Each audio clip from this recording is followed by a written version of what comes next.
after a 25, 26-year career with Unilever, I decided that I would leave and go out into the world to kind of help organizations rediscover a sense of purpose beyond growth and profitability.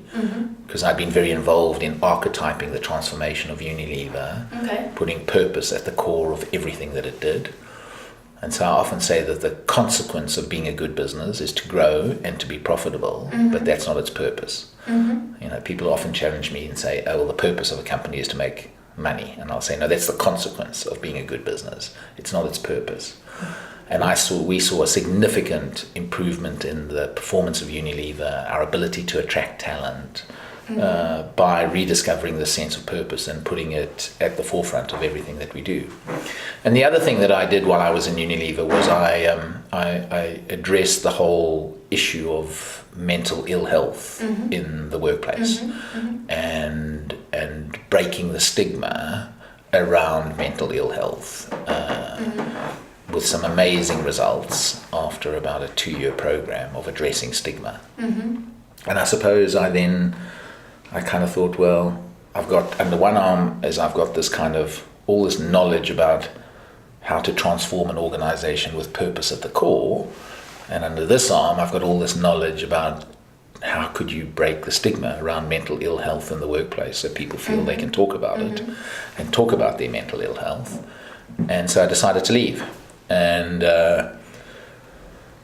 I've spent the last 3 years, probably 70% of my time is helping organizations answer the question, how do we go about normalizing mental ill health in our workplace? What could we be doing?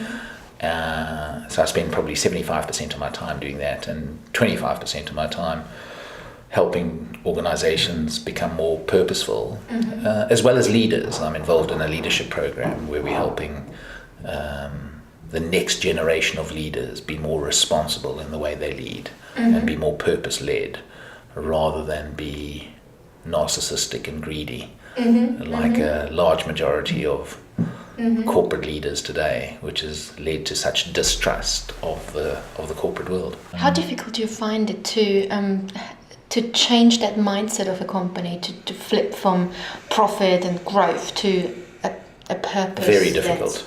Very, very difficult. So it's difficult. I mean, over the last 3 years, it's not as if I've got a long list of organizations that I've been working with, because, to become a more first of all, the whole governance system around how we value organizations today is very short-termism. It's kind of based on quarterly results, analysts kind of getting a sense of what's going to happen to the share price. And so therefore I think CEOs and executive teams, are drawn into a very short-term way of running organizations today. And in order to be a purpose-led organization, you can't be short-termism. You have to think of the long term. And the other thing is, I think the transformation that an organization has to undergo in becoming more purpose-led, is a significant transformation, and it takes time.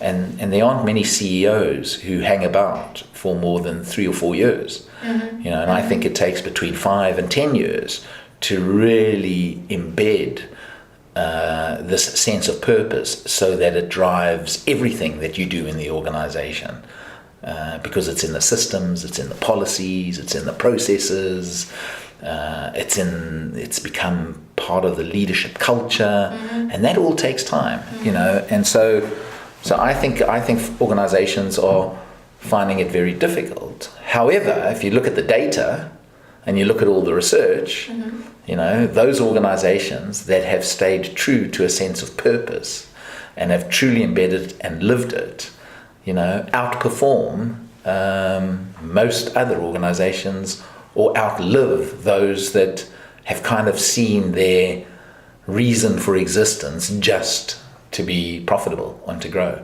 And look, we got to be very careful as well. I mean, I think there's a real danger right now in this whole area of purpose, of what I call purpose washing, where a lot of companies today are going out and they're defining their purpose for the reason that you gave earlier, that a lot of students now are starting to say, I want to work for a company that is doing some social good in the world.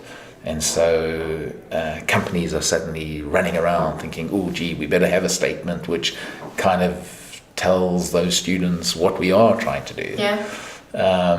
But then it just doesn't get embedded, and it's not lived, and it's not real. You can feel that straight away. Yeah. And the other thing that, that's interesting is that, and I can't cite the research now, but there is some research which shows that the actual age group that is looking for most sense of meaning and purpose is not millennials and young people today. It's 45 plus. It's people who are 45 plus. Because I think that... Have they lost touch with themselves? I think they've lost touch with themselves. They've got to a point in their careers where they're kind of thinking, gee, this 24/7, what is this all about? They've lost touch with their kids. They've got broken marriages. They've gone through, they've had some, mental illness.